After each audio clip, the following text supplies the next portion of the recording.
Warning, the Savage Nation contains adult language, adult content, psychological nudity. Listener discretion is advised. Now, here he is, author of Liberalism is a Mental Disorder, Trump's War, and God, Faith, and Reason, Michael Savage. To be 8 years old again and watching, television in the 50s before there was Netflix, HBO, Showtime. There were 3 channels, and turn it off already. They can't hear me in that. You know, I was getting ready to do a regular show today. I was going to talk about presidents as celebrities, a dangerous trend. I was going to talk about Michael Savage's account of political madness, then and now, Stop the Mass Hysteria, how comic books were once seen as subversive, and they really were, by the way. I grew up on Mad Comic. Thomas Lifson of American Thinker wrote a great article on it. And then someone puts this in front of my eyes a minute before the show, gay penguins set to raise their first chick. I said, how is this even possible? First of all, no one can figure out how birds reproduce anyway. That's to begin with. You ever see a pigeon? They jump on the mate's back. How does that make an egg? How does a male pigeon jumping on a girl pigeon's back make an egg? Nobody even understands it. And I'm a biologist by training. Where does it go? I don't get it. Now we take that madness and we go to gay penguins set to raise their first chick. So you ask yourself, wait a minute, stop for a minute. How can gay penguins have a chick? How? Well, it turns out that a male and female penguins were swimming. That's what they do every day. And they basically grabbed the chick and to raise it. Last month, a gay penguin couple in Denmark kidnapped a baby while its parents waddled off for a swim, a zookeeper claimed. Now, this is not chickophobic, please, or penguin-phobic. This is just biology. This is not penguin-phobic. So the drama apparently unfolded when the chick's mom and dad were having the daily swim. Animal keeper Sandy Hedegaard Munch told Danish broadcaster DR the male penguin couple at Odense Zoo have been desperate to become parents. So she claims when they saw the chick being what they thought was neglected by its parents, they decided to intervene and snatch it in hope of adopting it. All right, ornithology, ethology. I need some ether after that, not ethology. Now I got to go back to regular stuff. I'd rather talk about gay penguins raising chicks than chicks raising penguins. You know, I'm talking about what we're going to do come January when I do a radio show of an hour in length and a podcast, which we're trying to figure this out. And they said to me that if I talked on my podcast every day about what I talk about with them before the show, it'd be a great podcast for like 15 minutes of it. Like I can never find my maid. She's always, whatever you do. For 20 years she's worked for me. She doesn't speak a word of English. She says, I'm in Safeway. And I say, well, okay, get me the cheese I like. Okay, then she comes on without the cheese. This goes on for 10 years. Oh, I forgot. Nicest woman on earth. We love her to death. But, you know, the language barrier gets worse by the year. No matter how much little bit of Spanish I speak, I studied it for 7 years. It's very complicated Spanish, by the way, for those of us who don't speak it. Could you imagine how hard English is for non-English speakers? Can you imagine? English is a very tough language. Just look at Kanye West. He still doesn't speak it. And that didn't stop the president from lauding him and saying he should be president. No. Oh, no. Things have gotten so low that a rap guy goes in the White House and the president says you should be president one day. You hear this? Now, so for 25 years, I've talked about borders, language, culture, trying to uphold some semblance of Western civilization. I've ridiculed rapsters for what they are. I don't care how much money they make. Hitler made a lot of money, too. I love people say, oh, they make so much money. Well, Hitler made a lot of money by invading countries. So I should worship him because he invaded countries and stole it? I don't worship people because of how much money they make. So in my last political book before this one, I wrote an entire chapter entitled Beware the True Believers, in which I warned that we should be happy Trump is president, but, and there's a but, we have to be honest about his actions and not agree that everything he touches turns to gold. I said that Donald Trump is a man, not a god. And in the last few days, I've disagreed with some of the things he has done, and many of you think I'm wrong about the things I said. For example, I believe having Kanye West in the Oval Office was a mistake, and you won't convince me otherwise. But why does he feel he has to have these celebrities visiting him? Well, perhaps because he is of that world. He is a celebrity. Is Donald Trump, though, the first celebrity president? Not really. He is kind of, but not really. You can take it all the way back to our first president, George Washington. He was the most famous man in America at the time, the most respected man in America. But he also thought of only one thing, his nation and its citizens above himself. Do you know that the citizens at the time wanted to make George Washington king, but he said no? They wanted to make him king. They wanted to give him a grand title as president, more than president. He said no. They wanted Washington to serve until he died. He said no. Why? Because he loved his country more than himself. That is no longer the case. Presidents after George Washington have been respected, but they were seen as what they were, leaders and politicians, not celebrities. It was not until John F. Kennedy came along when the media propped up a president into a celebrity. They made JFK a celebrity. They talked about his good looks, his youth, his vigor, his beautiful wife, his life in Camelot, while ignoring his father's bootlegging and gangsterism, his many affairs, and his horrible health problems. That was probably the trial run of the media, making up a celebrity of a president. And nobody came close to being a celebrity for a while afterwards. Nixon certainly was not well liked by either party. Ford had no personality. Carter was bland and depressing. And then along came Ronald Reagan. You might say Ronald Reagan was the next celebrity president, but you would be wrong. Yes, he came from Hollywood, and today we look back on his presidency as successful and look upon him with respect. But while conservative Americans loved Ronald Reagan, the establishment didn't. They didn't love him at all. And so here we are facing what we face today. We're moving slowly but surely into a new direction, right? And I say to you, we have to look at this very carefully because presidents as celebrities are something rather new. And as I said, when Reagan was there, conservative Americans loved him. The establishment Republicans hated him. And the Democrats painted Reagan as a dangerous, dumb cowboy. But still the American people respected Reagan, admired Reagan, and they did not worship Reagan. Never. Celebrity presidents really took hold with the cult of Bill Clinton. Even though there were many scandals, Whitewater, Rose Law Firm records, allegations of sexual misconduct and rape, the media ignored it and created a celebrity in Bill Clinton. Scripted dances with Hillary on the beach. Harvey Weinstein, you heard me right, Harvey Weinstein orchestrating Clinton's entrance at the convention for television consumption.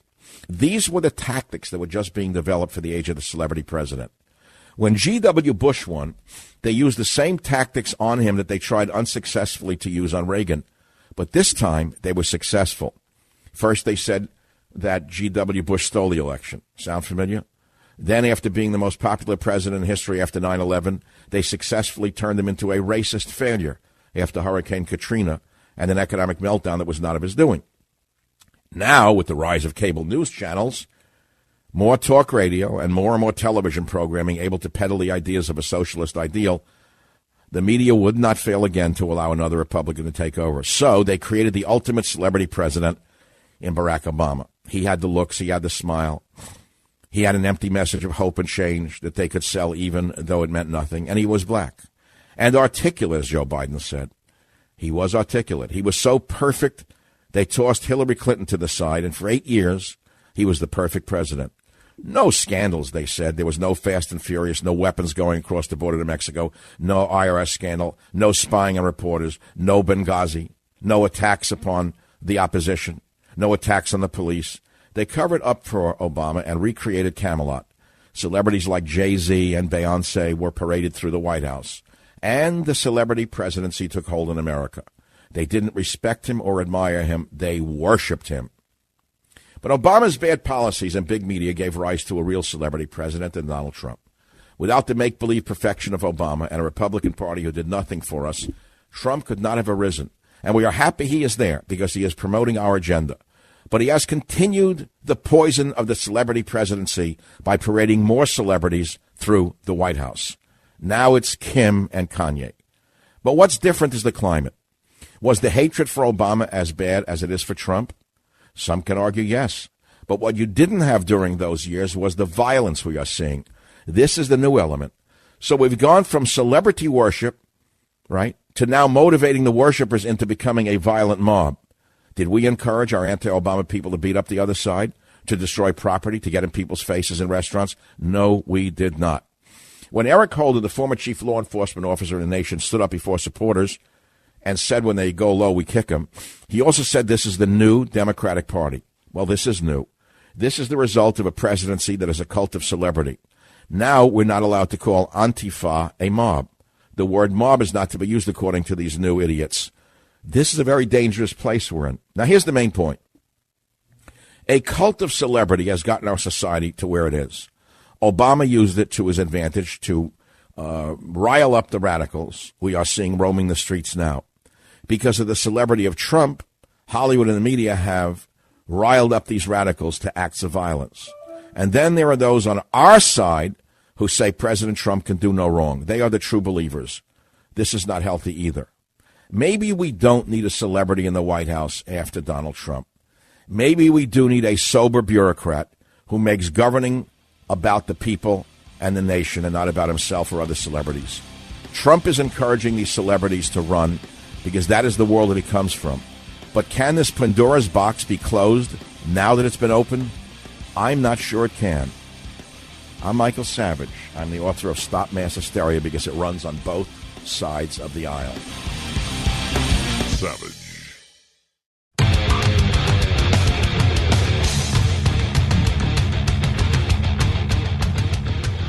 See the young Michael Savage, 7th grade, with the crew cut, buzz cut, saddle-stitched pants. Yeah. Oh, if I had known what was ahead of me, I probably would have walked in front of a bus. I'm just joking. Don't take that seriously. If you knew what life would be now that you're a mature person when you were 15, would you have lived? And it's a crazy question in a certain way.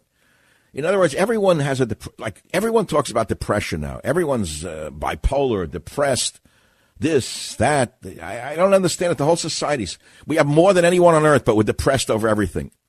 You see, people live like eating like dirt in some third world countries. They don't get depressed and commit suicide. We who have everything, 600 thread sheets, more food than to feed an entire village, cars, servants, everyone's depressed. Why? Why is everyone so depressed? But if you were 15, at 15, if you had the knowledge you know now, would you have gone forward in life? I'm joking in a certain way, but not really joking in a certain way. I've been through a tough week for a number of reasons. And I'm not going to complain. I do that enough anyway. But I'm thinking about I got a really tough day ahead of me today. I got to do a whole show. I got to then jump in a car.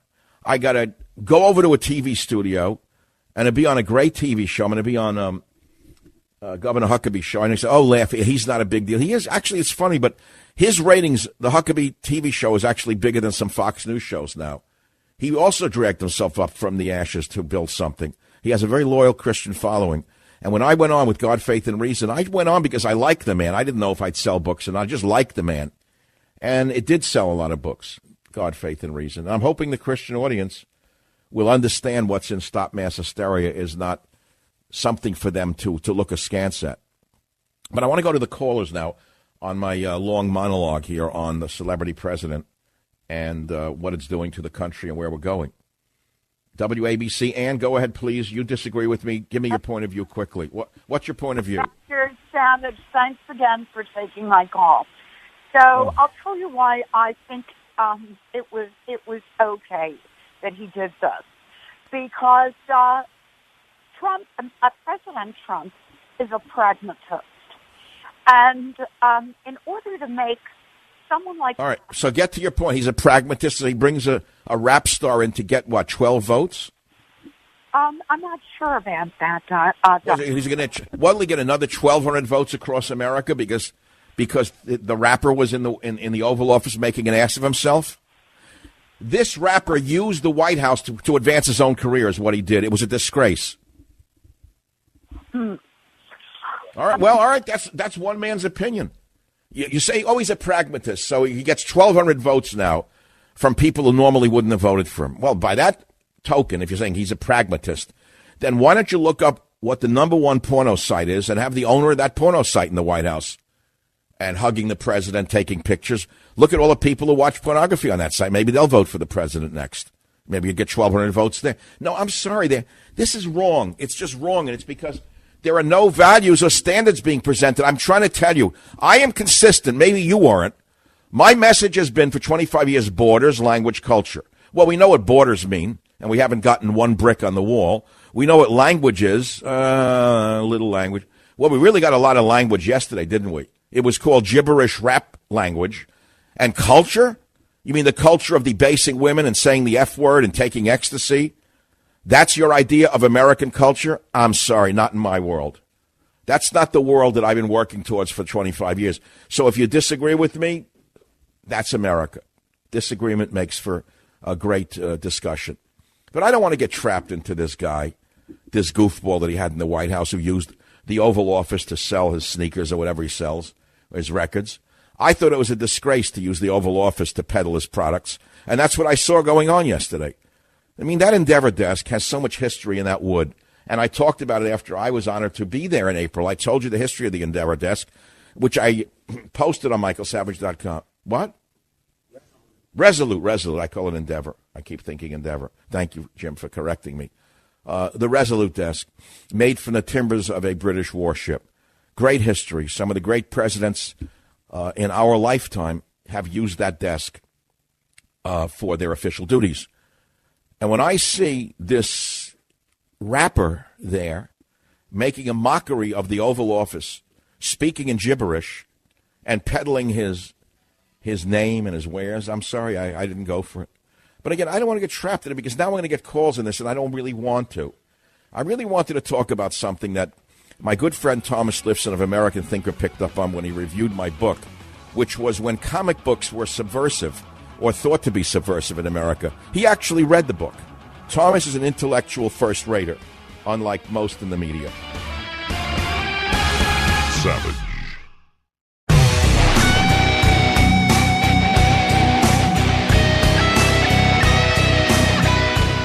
Why is it a white sport coat? Right there you could see racism. When you think about it, clouds are racist too. Only one color. White House. What's more racist than the words White House? Why is it a White House? Who came up with that? You look at all the things that are white. Clouds, racist. A white sport coat, racist. White cars are a symbol of the Ku Klux Klan. This is the new America you're living in. You have to understand symbolism. Michael Savage's account of political madness then and now, Stop the Mass Hysteria, by Thomas Lifson, the American Thinker. Now, I know Thomas very, very well. A long time. We don't see each other often enough, actually. But Thomas and I met when I first went on the radio on KSFO 25 years ago. I remember the first weeks of my show, and I became syndicated in the year 2000. Thomas was such a good friend. He brought a map of the U.S. over on a hard cardboard with pins. And every time I'd get a new city, he'd put the pin in. He was like my best friend. It was unbelievable to me. Then we lost touch for years. Then we became friends again. You know me. I go in and out with people. And I just lose touch with people, whatever it is. So he writes this review where he says Michael Savage's timing could not be better in publishing his new book, Stop the Mass Hysteria. Okay. Trump. And he says, Trump derangement syndrome has driven a large chunk of the media and tens of millions of Americans barmy, and they are acting out and alarming the rest of us. The very day after the book was published, Eric Holder was caught on video calling for the new Democratic Party to kick opponents when they go low, whipping the crowd to which he spoke into laughter and applause. Matt Drudge caught the synchronicity and featured the book's warnings at the top of his page on October 11th, 2018. And I want to thank Matt Drudge for giving me worldwide exposure on Stop Mass Hysteria. And since I believe this will absolutely be my last big political book, I want to go out on a high. So the whole world knows me again. Where I say, stop the mobs or the nation will fall. Now, actually, that was Matt Drudge's headline. Savage warns, stop the mobs or nation will fall. He summarized it better than me. But going back to Thomas Lifson's review, he says Savage employs a broad definition of mass hysteria, characterizing two complementary aspects of it on page 35. Mass hysteria or mass hypnosis is insidious and stealthy, and it falls into two categories. The first is positive hallucinations or hysteria, when you believe something is real, absent evidence, just because someone says so or it fits your preconceived notions. The second type is negative hallucinations or hysteria, when you deny the existence of something real despite overwhelming evidence that it does exist. Under this broad charter, Savage roams through our history with a series of highly entertaining essays on incidents of mass hysteria, and then he summarizes them. And I'm not going to read what you can read yourself on my website. But I want to go down to this. He says, at his best on his talk show, The Savage Nation, he can be a master storyteller. And that voice is heavily present in this book. Many of the essays are full of interesting angles, and as he does on air, Savage ranges widely in bringing in comparisons or taking a moment to dwell on a related matter. While covering a lot of historical ground, the book is actually fun to read. It also involves a lot of storytelling told by an identifiable and engaging voice. Now, here's what I'm getting to. He writes this. My absolute favorite among the essays was the second half of Chapter 11, From Commies to Comics.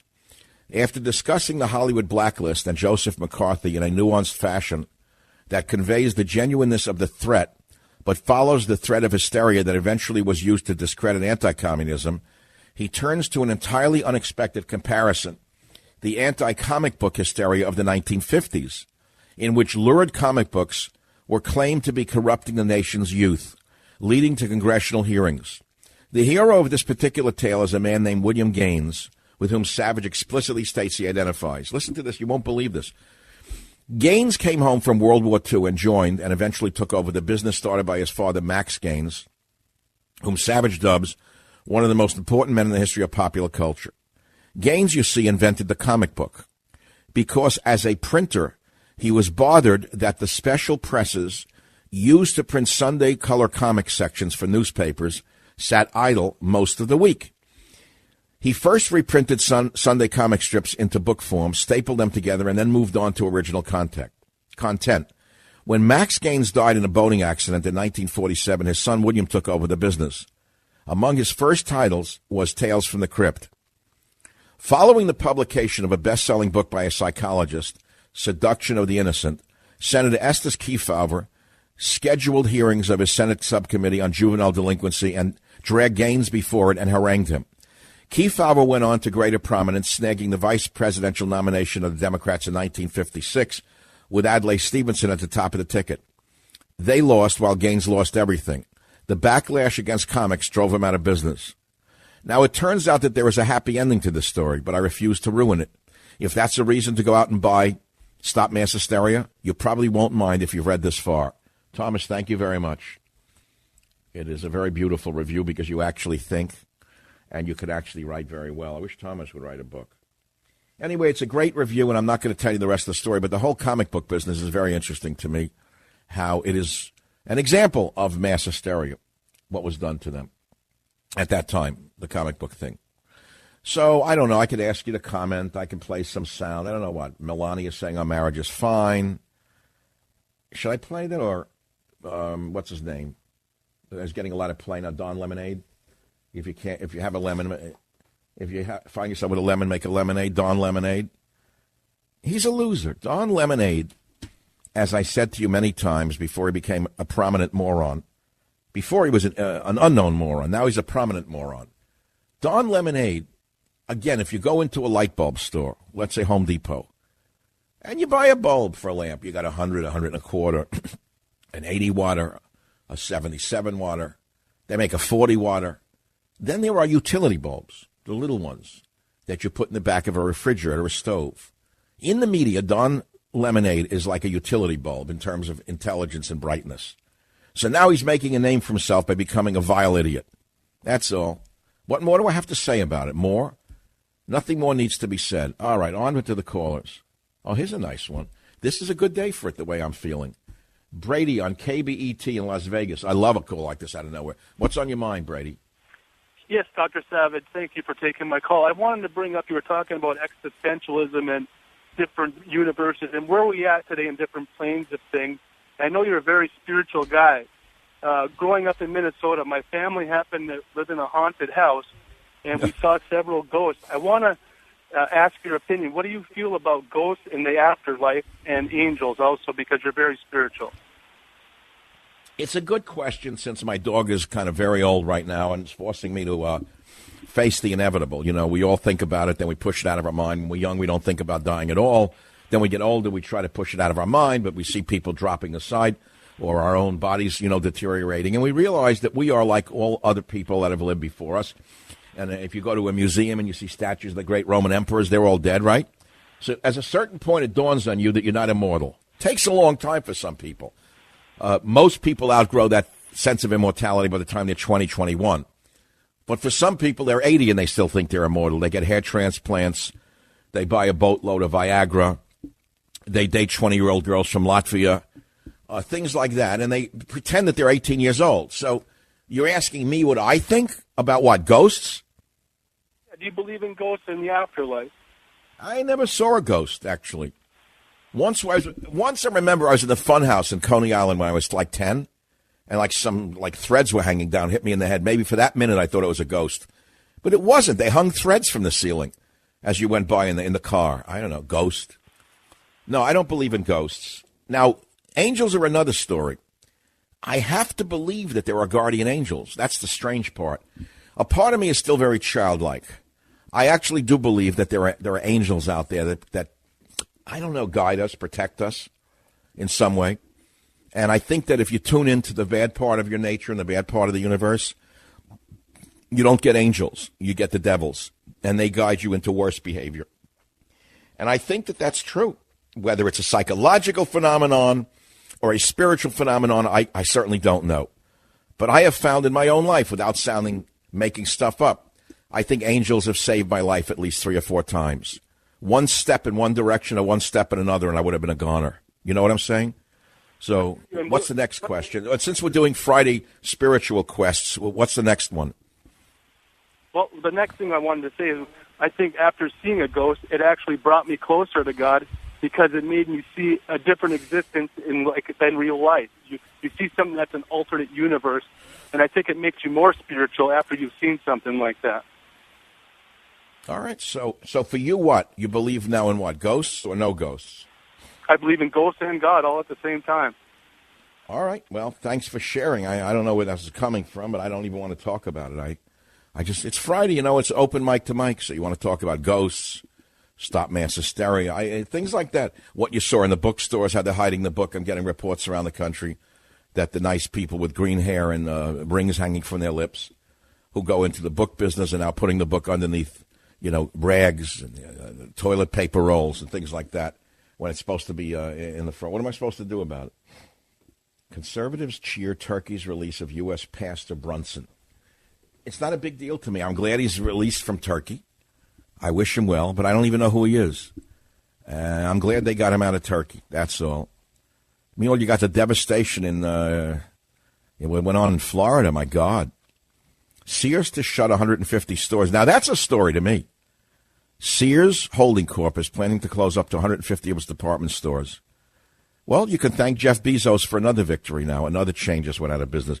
How many things can that man own until everyone's out of business and everyone's working for him? Do you have any idea the devastation that company is doing to the world? Now, I realize this is almost suicidal because my book is sold on Amazon, owned by the very same Jeff Bezos. But this is a talk show. I can't separate it all. It is what it is. There was a great article the other day in the New York Post, I think by Maureen O'Callaghan, on why Amazon must be broken up. And I'm not going to paraphrase it. Look for the article yourself. It's so well written. Many of us are saying the same thing. There is an antitrust division of the U.S. Justice Department that basically does nothing. It's in business to stop companies like this from destroying everything around them. And great examples. I've given them for 2 years before others were talking about it. I was talking about Standard Oil broken up. I was talking about Vanderbilt and the railroads became a monopoly, broken up. So we have monopolies that have grown, and they need to be broken up. But I'm not a politician. I'm not the president. I'm not the attorney general.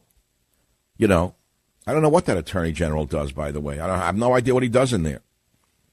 What's this thing with the Saudi prince and cutting someone up with a bone saw? And he criticized them. Crazy story that is. That young, the Saudi got a critic come in there to get a marriage license in an embassy. Next thing you knew, the saws were running. They cut him into pieces. Well, what do you expect in Saudi Arabia? You thought that they were modernistic because they said they were? They live in the 9th century. I don't care what you think of the Saudis. Now, they're our friends now. I get it. They're wonderful. We all loved them. Now we love Saudi Arabia. They just cut a guy up in pieces, and we're supposed to love him. And the guy who did it, by the way, is a good friend of the, I can't even say that. Look, here's where I'm at. Just by saying I disagree with Kanye West being in there, there went, let's say, any chance of getting even a turkey leg at the Mar-a-Lago turkey buffet. I wouldn't even get a turkey leg, meaning close to the presidency. Remember when I was there last year, I was in the inner table, him and I and a few other people, and all the people from the media, from Fox, were circling the table. They couldn't get within the cordon of the Secret Service, and I was, like, making fun of them. And then Mustache was in the outer rims. He couldn't even get into the room. The next thing I wake up, Mustache is in the inner circle. The guy who ran Fox News into the ground is now running the president's communications. And I'm now banished to the outer ring. I mean, if I go to Mar-a-Lago for Thanksgiving, and I may be there because on it's a week before Thanksgiving, I'm going to be at David Horowitz's Freedom thing, the Renaissance weekend, Restoration weekend. I'm speaking there on that Saturday. I thought I'd go to Mar-a-Lago on that Sunday, but if I'm going to be like walking around the outside, circling the outside there, and if the president sees me, I'm going to get it's like Caesar. If he sees you and gives you a thumbs up and invites you in, your heart leaps. But what if he looks at you and puts a thumbs down? You're not even allowed anywhere near him. So I don't know if I'm even going to go near it. I don't really want to go and get a rejection, because right now it's all Fox News all the time. Everything Fox News, around the clock. Since he hired the guy from Fox, everybody's got to be on Fox News. If you were on Fox News and you have a morning show in a city no one listens to with 3 people, the president calls you. All because of Fox News. It's just the way the cookie crumbles. I'll be back. Savage.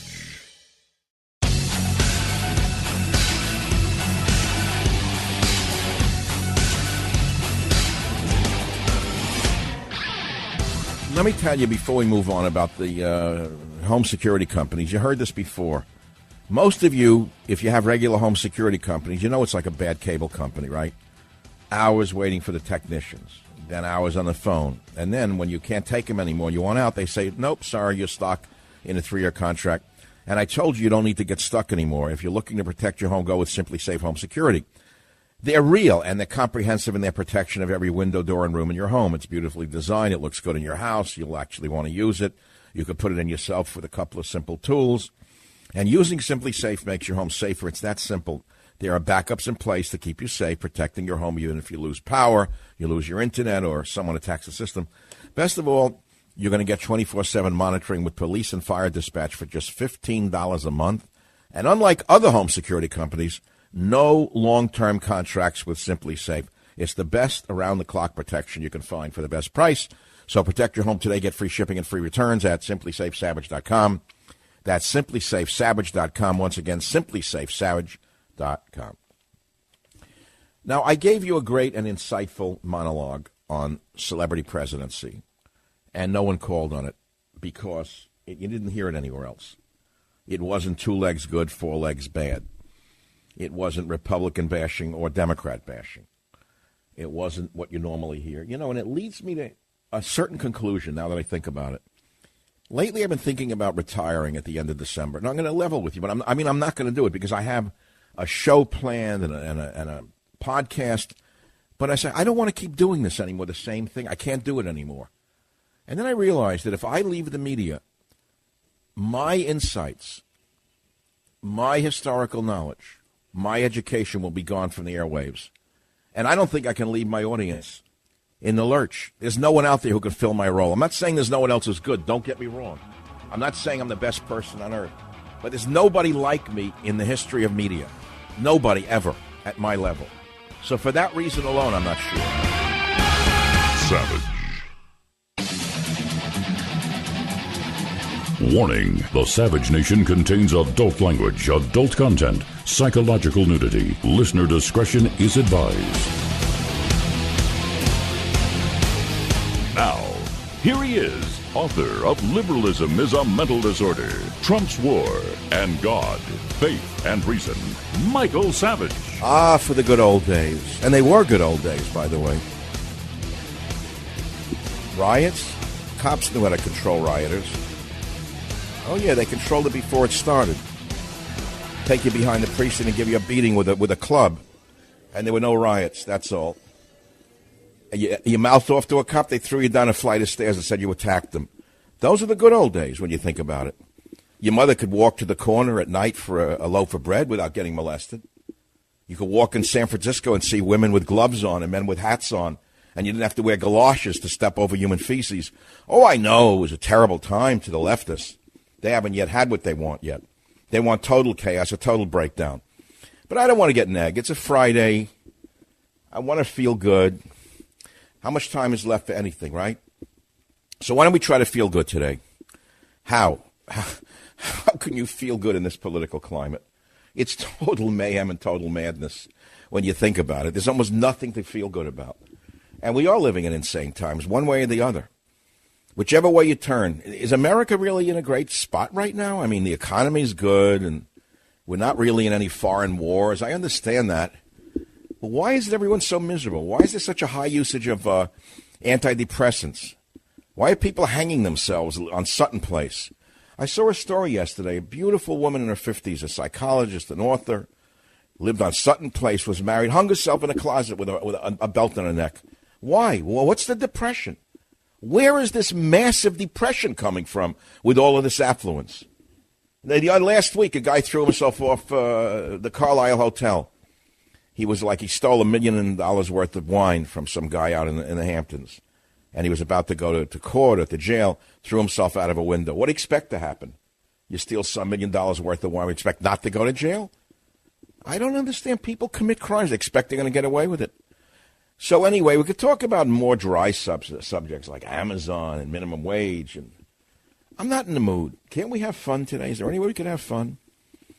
Do I have to say Trump every 3 words for you to understand that I still support the president? What is with you people, you true believers?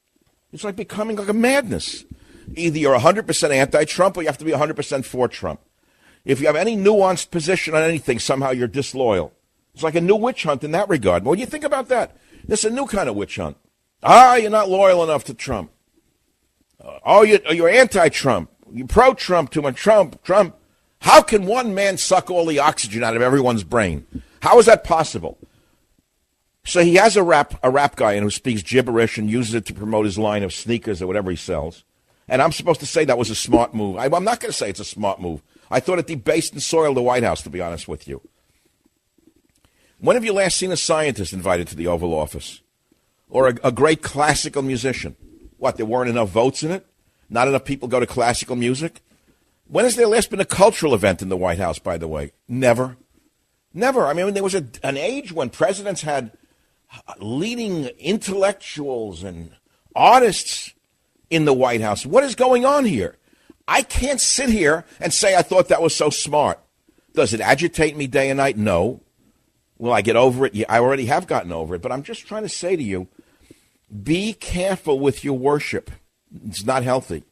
You're not supposed to worship a president, no matter who it is. That's why my monologue in the first hour was so brilliant and went over the heads of most listeners. It did. I know it did. It's just like my book, Stop Mass Hysteria, because it's not a cartoon cover of people with a cartoon. People don't want to read history. They don't want to understand the history of what they're living through. They don't want to understand context or nuance. They don't want it. They want black or white or black, good, bad. They're good, they're bad. We're the good guys, they're the bad guys. That's all you want to hear. So when you're a man like me who grew up thinking about everything since he's a kid, looking for answers, walking down the street in New York with my dad, I'd ask him questions. And not why is the sky blue? I don't know what I asked them. Who remembers what kids ask their fathers? I always was taught to try and come up with my own answer. My father wouldn't answer a question. He was from the old world. He made me answer my own question. And he taught me how to think for myself. And that makes me a great minority in a nation of true believers and true haters. Most people in America today are either true believers or true haters. There's absolutely no in between. This is the problem that I've been trying to tell you about. This is why the country's falling apart. This is why we're on the verge of civil war, because the large middle ground has been lost. The middle ground's gone. There's no middle ground in the media. You see people on both sides taking a hard position one way or the other, and if you don't take a hard position, what happens? You don't make it in the media. You don't make it. It's as simple as that. There's no room for the middle ground. There's no room for the nuance. There's no room for thought. There's no room for discussion. It's either love or hate. That's all it is. So, if you're a man like me who grew up thinking, and now you're living in the medium of radio and a best-selling author, and you want to come to a true answer, a reasonable answer, a rational answer, a civil answer, and you're living with jackals on both sides taking hard positions, it leads you to believe maybe it's time to step off the stage and get out of the spotlight. I'm telling you, I'm going through a lot of soul searching right now, even though I'm on the verge of a whole new career. I'm asking myself, is it going to get worse leading up to the presidency? Forget the midterms. We already see what they're doing on the left, egging crowds on to violence. We see that already. From Hillary on to Lemonade. Violence is good now. All of a sudden, the people who taught their children not to hit, remember? Just a few years ago, the libs were saying, oh, we don't hit.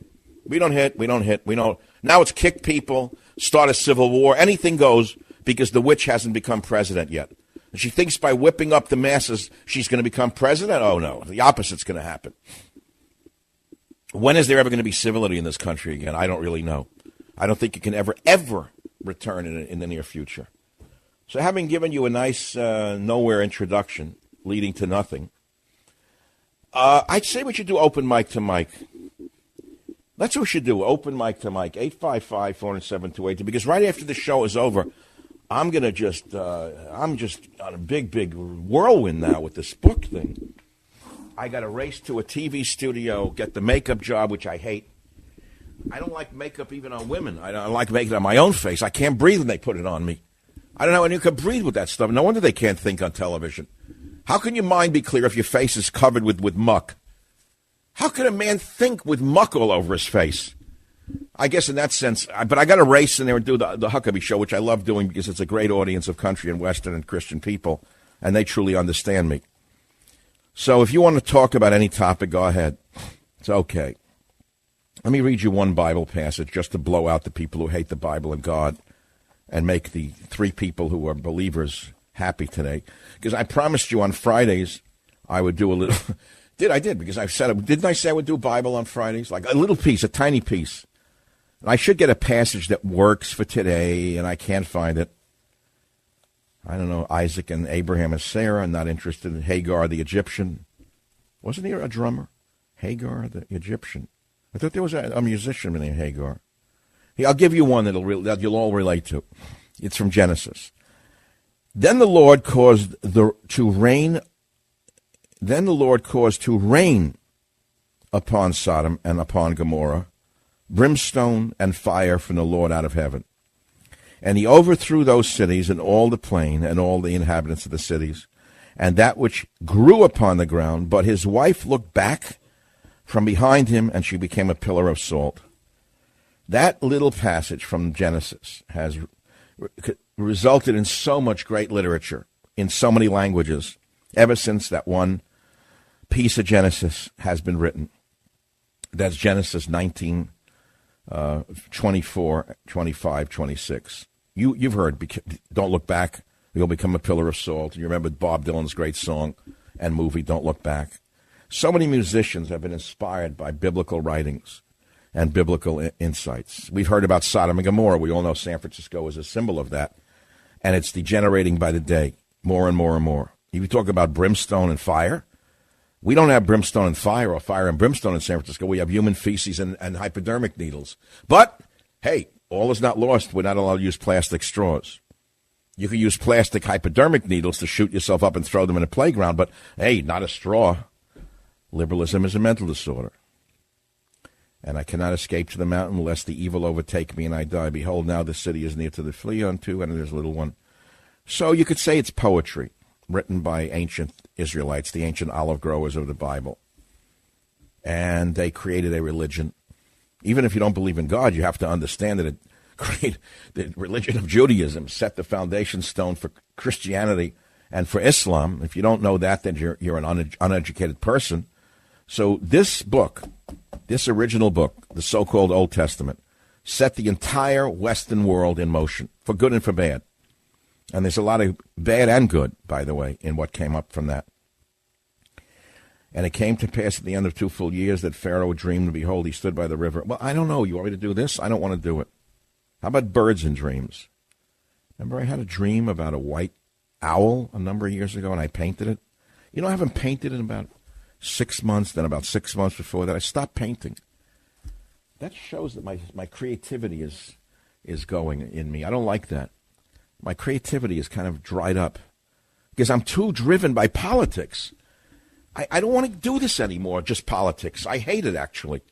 I actually hate politics.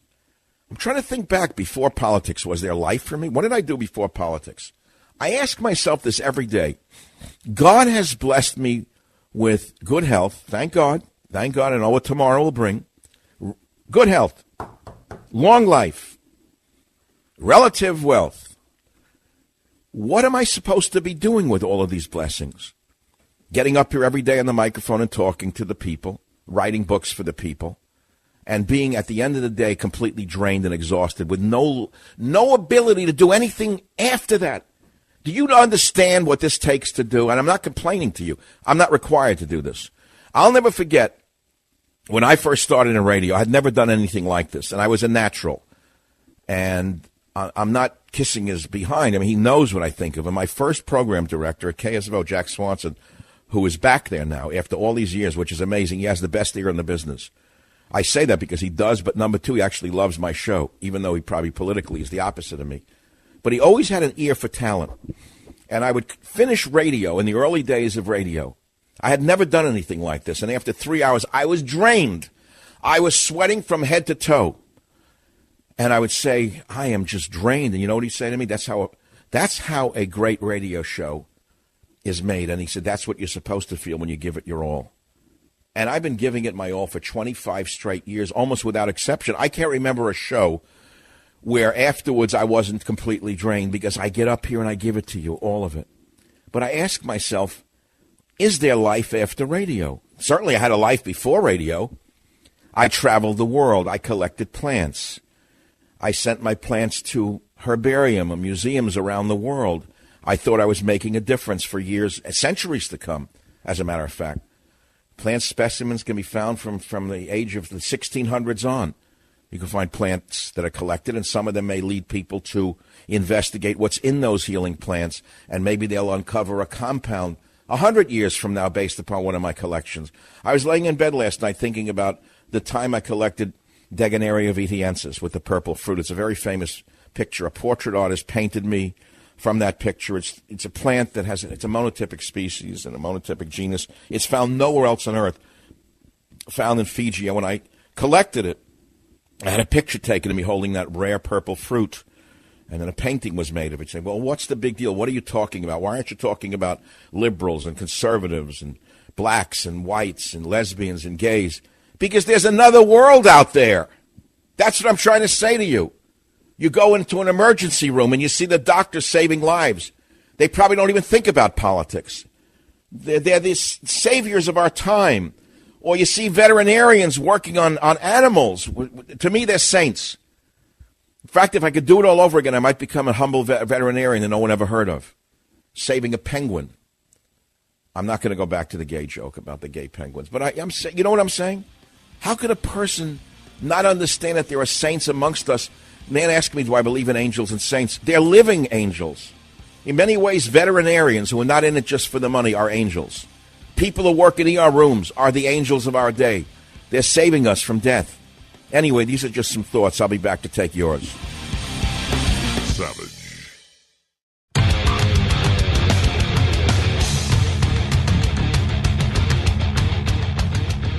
All right, so here I get an email from a supporter who says, look, Savage, Beyonce and Jay-Z are leading artists now, aren't they? And whatever his name was, it was in there yesterday. He says, we are where we are. Sorry, you don't like it. That's just the point. Just because they are the leading artists doesn't mean I have to like them, does it? And just because they're the leading artists, do you think they talk to me? No, they don't talk to me. I grew up with literate artists. I grew up, what do you think I play rock and roll for from the 50s? First of all, I love it, but there's a reason for it. Have you heard the lyrics? They glorify women. Women are beautiful. It's a different thing now. The lyrics from these filth artists debase women, turn women into garbage. Now, we're living in the Me Too generation, and I'm supposed to worship gutter rats who talk about beating up women and using them like tissue paper? No, you got it all wrong. Look at the lyrics that these junkheads... Where is the lyrics? I have them here somewhere. It's all about drugs, sex, glorifying, showing off with things that they own, showing off wearing stuff like jewels in their nose, stuff like that. I don't like it. I'm sorry. I'm not into it. So I don't care if they're popular. It's not my audience, meaning it's not for me. I don't like it. I think it's filth. You talk about using ecstasy. I'm supposed to say, oh, yeah, that's great. Use ecstasy. You remember when, what was the names? I can't remember the group. Glorified heroin use. High on cocaine, with that one. I put that down, saying it's not the right message for our culture. The Grateful Dead, put them down. Junkie. I know they were artists, but so what? They were leading us astray. It's the same with these people. You get it? Savage.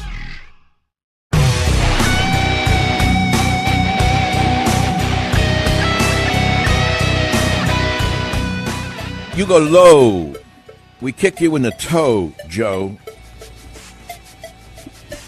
We get high. You keep eating your apple pie. I'll do this at another time. Maybe I'll retire from radio and become an old white guy rapper. You go low, we kick you in the toe, Joe. That'd be a big hit, believe me. Bigger than radio. Bigger than my books. Imagine an old white guy rapper. Be a big hit. You go low. We kick you in the toe, Joe. We get high. You keep eating your apple pie. Well, joining us right now is a man who is absolutely on the right side of things. And he has a booming television show. See, you can't count people out. And you can't kick them when they're down. And as Jimmy Durante said, be awfully nice to everyone you meet on the way up because you're going to meet them all on the way down. Governor Huckabee joins us, Governor Mike Huckabee, with his great TV show where I'll be joining him later in the day for broadcast this weekend. Governor Huckabee, welcome to the show. Thanks for making it after that big storm. Well, Michael, thank you very much. Boy, that storm has been a monster. It's where we live down in the panhandle of Florida, and it's been a toughie. But, the folks who are east of us are the ones who have had it the worst, and it's going to be a long time recovering. But let me just say congratulations on a fantastic new book. I know this is a bestseller, and you deserve the success that this book is going to bring because it's a very powerful and much-needed message today. And even this week, it couldn't be more relevant. Well, coming from you, Governor Huckabee, it means a lot to me. Your audience right now is growing by leaps and bounds, isn't it? Isn't your TV show doing great? It is. In fact, it is the number one show on the Trinity Broadcasting Network. Very excited about that. We just started our second season in episode number 2 of season number 2, and having a lot of fun doing the show in Nashville, Tennessee, which is a great place to be, and just enjoying it. And thrilled about your being on this weekend, so I hope that all of your listeners will also be TBN viewers at 8 and 11 on both Saturday and Sunday nights. That's 8 and 11 Eastern. And I think they will find that you will be as great on television as you are on radio. You know, it's interesting. TBN is long. It's been around a long. How long has TBN been on the air? It's been around a long time, hasn't it? Yeah, it started in the early 1970s. Was really the first and most original Christian broadcasting network. My show is the first time TBN has done something that is not an entirely faith-based program. It's just a TV show, and we don't necessarily try to make it all a faith-based show, but just a variety with enough political commentary to keep it interesting, but enough variety to make it fun, to make it a great weekend show that people can enjoy without it raising their blood pressure over 200. Governor Huckabee, I was on last year when you had me on, and I thank you for that, for God, Faith, and Reason, and you really, I must say that your audience responded to that book because even though they're Christian, fundamentally they're Christians in numbers and in orientation, they did go out and buy that book in great numbers. And I'm looking forward. Actually, I'm going to record it with you later today. It's amazing, isn't it? Well, it is, and we have a loyal audience. If we say this is a great book and you ought to get it, they believe us and they trust it. And, Michael, I'll be honest with you, I won't say that to my audience unless I personally believe it. I know that about you. Is that- You're like I could say you're like the Oprah Winfrey of the Christian audience. I mean that in the most positive way. You are. You're becoming so influential in that audience, in that market. It's amazing. People should wake up to the power of the Huckabee television show. You know, in the beginning, it's just marginal TBN. But I understand from people in the industry that your television show is now beating some of the people at Fox News. Isn't that true? Well, I guess it very well may be. I don't want to say that and make them mad. I'm still a Fox contributor. Oh, I'm sorry. I shouldn't have brought it up. Well, we'll leave it go. You're doing so great right now because people want an alternative to the single outlet. Let me ask you a couple of questions before you go. You know, you have a wonderful daughter who's taking an awful lot of heat every day. I happened to meet her when I was visiting the president last April. We had a few words, not a lot of words. Do you worry about your daughter amidst all these action by these left-wing mobs? Well, I do. You know, I know that she can handle just the nastiness of the press room. Frankly, when people say, am I worried when she walks in there, I'm worried for them because the Jim Acostas of the world and the April Ryans of the world are no match for her. She's smarter than they are. She's quicker than they are. And so that doesn't worry me. But I do worry about my 3 grandchildren with her and her husband. I worry about the fact that you have crazy people like Maxine Waters. You've got Eric Holder. I mean, it's the very thing that you talk about in your book about stopping mass hysteria. There are crazy people that have formed mobs and egged on by elected officials, not just to disagree with people that find on the right, but to them in public places. And, Michael, that's never happened before in America. Never happened before. And when you hear idiots on CNN like Don Lemonade saying you can't call them a mob and there's nothing wrong with this kind of action. We have now moved into a new world in America when the left, as you said with Eric Holder, former chief law enforcement officer in America saying when they go low, we kick them. I've never heard anything like this. You don't even hear that from radicals. I mean, this is really bizarre. And for him to say that and to incite that kind of violence against people, we've had Steve Scalise, who took a bullet. You had Moran Paul, who was attacked from behind in a cowardly attack on his back while he was mowing his own lawn. You have the kind of things that my daughter has experienced, that Pam Bondi in Florida has experienced, that Ted Cruz and his wife had happened, that Kirstjen Nielsen, the DHS secretary, and Mitch McConnell has had. I mean, this is getting out of control. This is no longer an isolated incident. And it's carried out by people who are so lunatic that they try to scratch through a 13-ton bronze door at the Supreme Court because they didn't get their way. This is petulance. Well, but Governor Huckabee, it's coming from the top. They're actually telling them it's okay to become unhinged and violent. You got Hillary Clinton saying, we don't need civility until we're in power again, and we take the power away from them. So it's not coming out of a vacuum. It's coming from the top down. And I think someone needs to say to them, cool it, because you know and I know when mass hysteria gets out of control, it doesn't limit itself to one side of the aisle. Well, and I do worry, and I hope that the people on the conservative side will maintain a sense of decorum. We can be passionate. We can be very strong-spoken, but we should never take people's freedom and liberty from them. And that's what you do when you go to a place where they're having a restaurant meal or when they're at their homes or when they're trying to enjoy a movie. And when you take their liberty from them, that's not America, Michael. That's not what we're about. We're about disagreeing, but disagreeing in the right way, in the right place, at the right time. But we don't go and hound people, try to get them out of business, and that's what these loons are doing.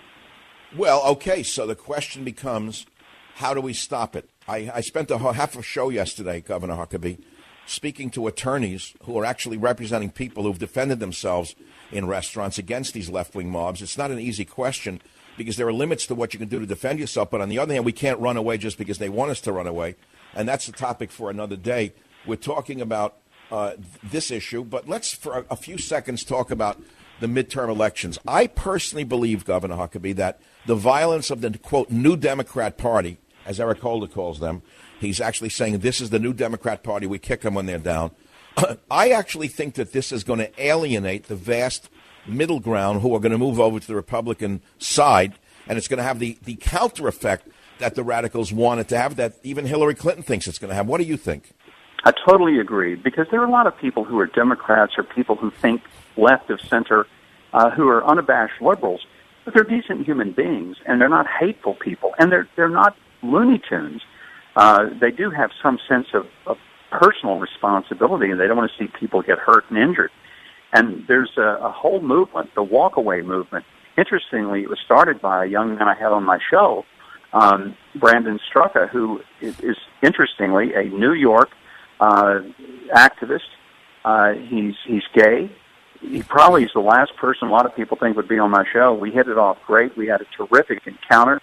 But he has been a long-term Democrat, and he's sick of this stuff and is leading a movement called Walkaway. And people can go to the Facebook page and see, and there are thousands of people who are truly, liberal, but they're no longer going to support the Democratic Party because they feel like it's gone off the deep end, and they no longer can associate themselves with something that is lied to them and that has encouraged people to be violent and to destroy people's personal liberty. But Governor Huckabee, you are a media star. You're also a musician. You're also a devout Christian. And the Christian teachings say that you should turn the other cheek. But that doesn't mean turn the other cheek forever, does it? Well, turn the other cheek does not mean that you're a pipsqueak.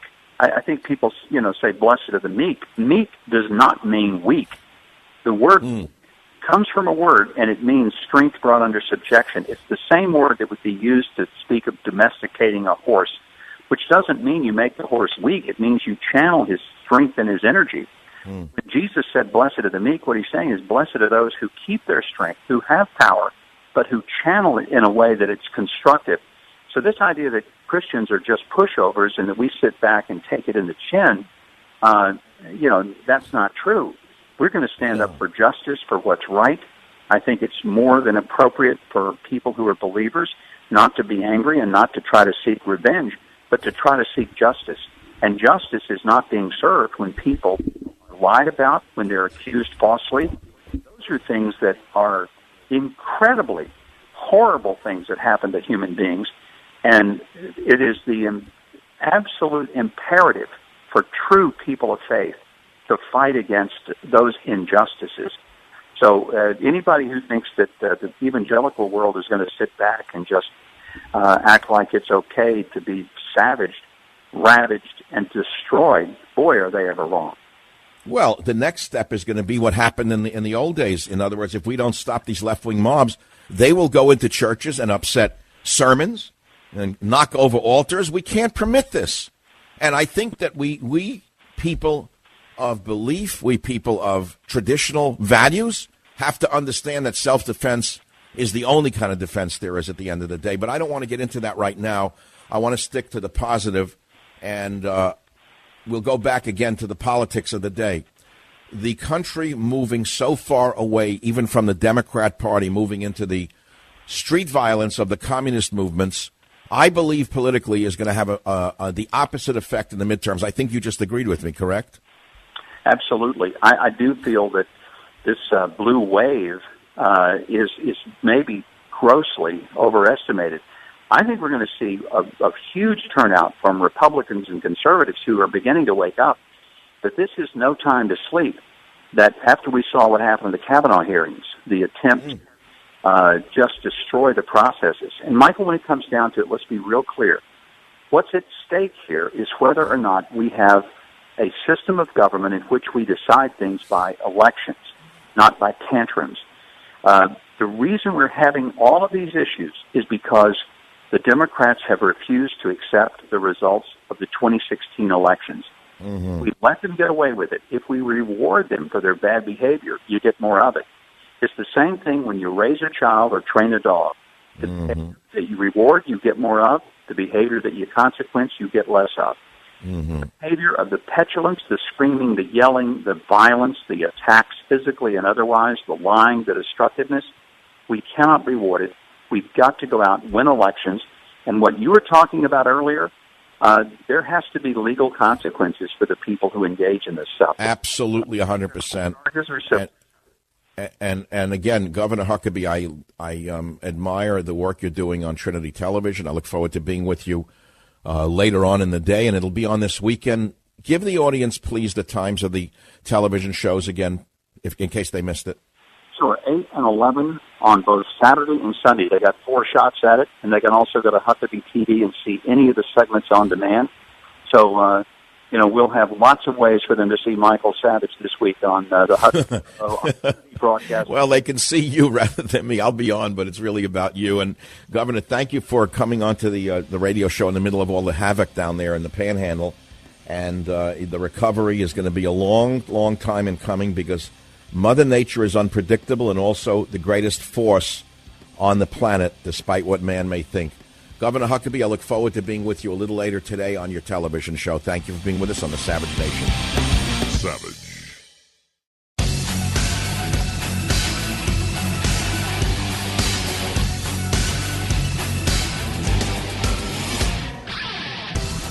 Hey, look, if you take an atom of nitrogen, you bond it with an atom of oxygen. Remember now, nitrogen plus oxygen, what do you create? Nitric oxide. What is that? Well, it's a miracle molecule that your own body makes, which fuels your cardiovascular health. It helps keep you very vibrant.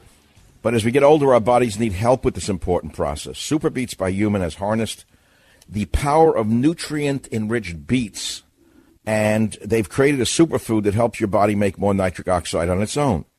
You see, 1 teaspoonful of Super Beets every day will help support your cardiovascular health and blood pressure levels, and it gives you natural energy with no caffeine kick or sugar high. We're talking about real healthy natural energy.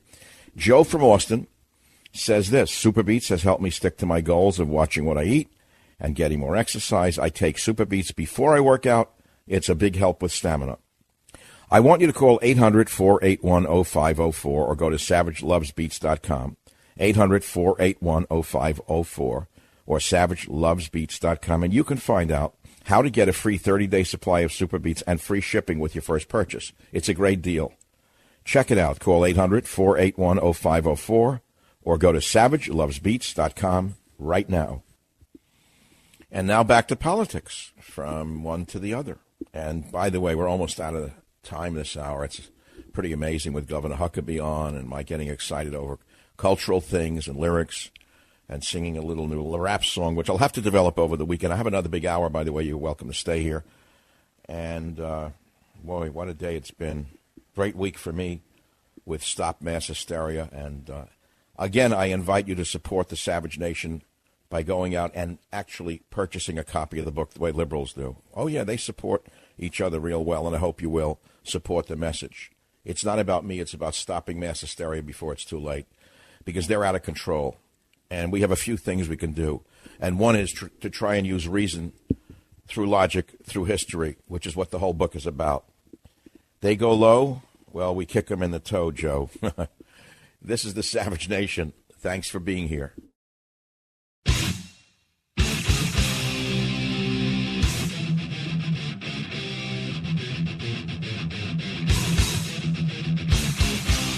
Warning: the Savage Nation contains adult language, adult content, psychological nudity. Listener discretion is advised.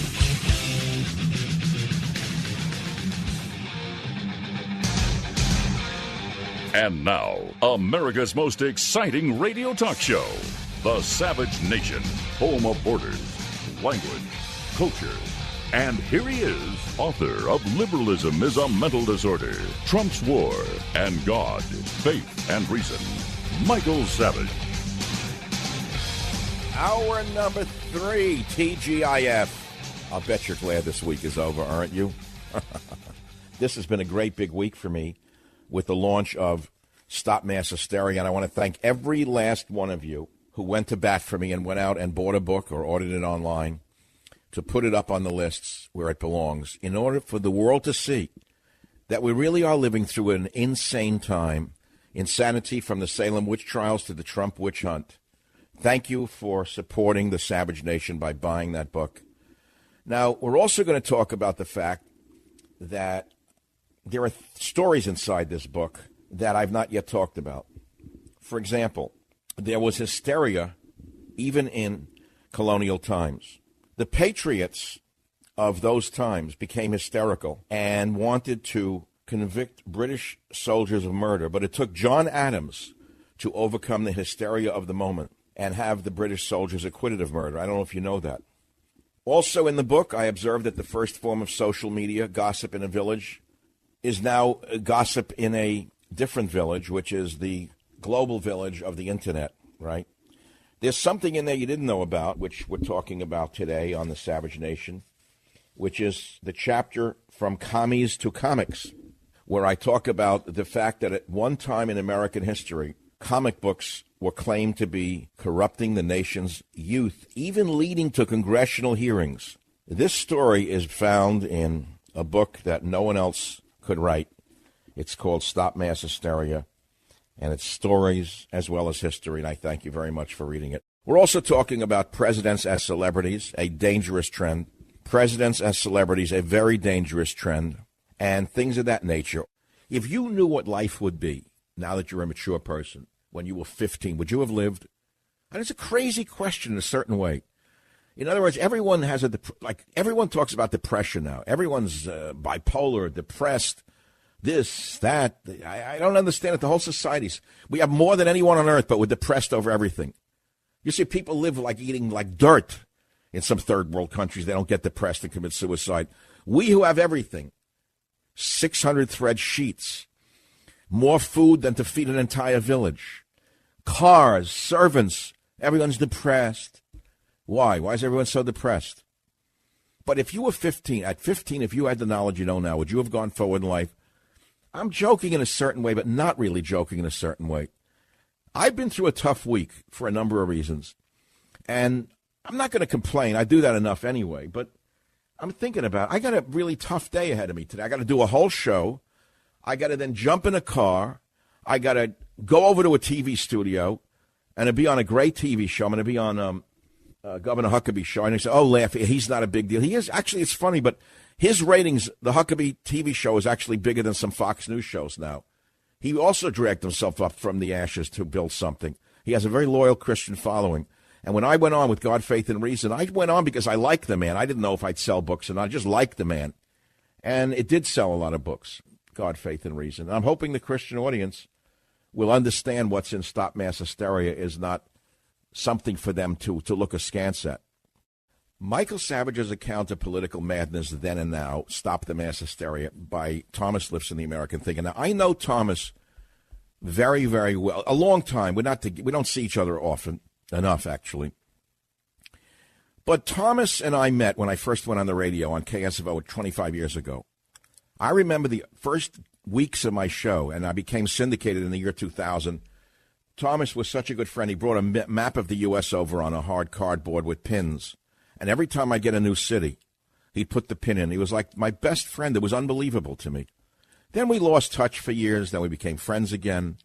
You know me. I go in and out with people, and I just lose touch with people, whatever it is. So he writes this review where he says Michael Savage's timing could not be better in publishing his new book, Stop the Mass Hysteria. Okay, Trump, and he says Trump derangement syndrome has driven a large chunk of the media and tens of millions of Americans barmy, and they are acting out and alarming the rest of us. The very day after the book was published, Eric Holder was caught on video calling for the new Democratic Party to kick opponents when they go low, whipping the crowd to which he spoke into laughter and applause. Matt Drudge caught the synchronicity and featured the book's warnings at the top of his page on October 11th, 2018. And I want to thank Matt Drudge for giving me worldwide exposure on Stop Mass Hysteria.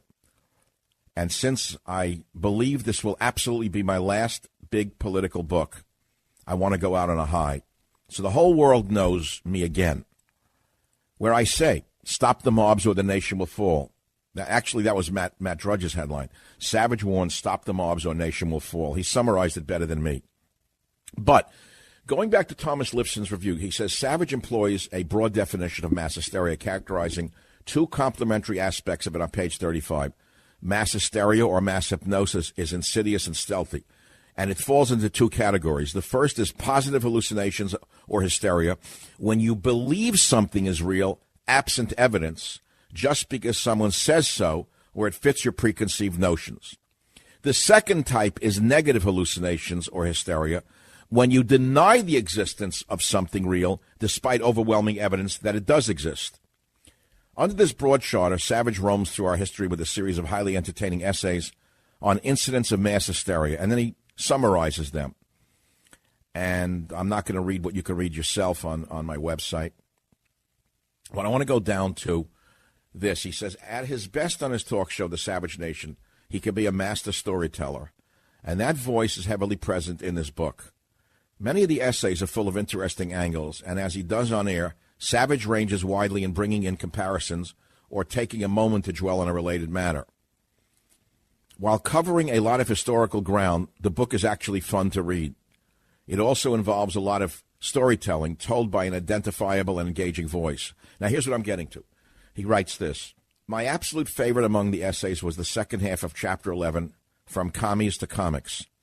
After discussing the Hollywood blacklist and Joseph McCarthy in a nuanced fashion that conveys the genuineness of the threat, but follows the thread of hysteria that eventually was used to discredit anti-communism, he turns to an entirely unexpected comparison, the anti-comic book hysteria of the 1950s, in which lurid comic books were claimed to be corrupting the nation's youth, leading to congressional hearings.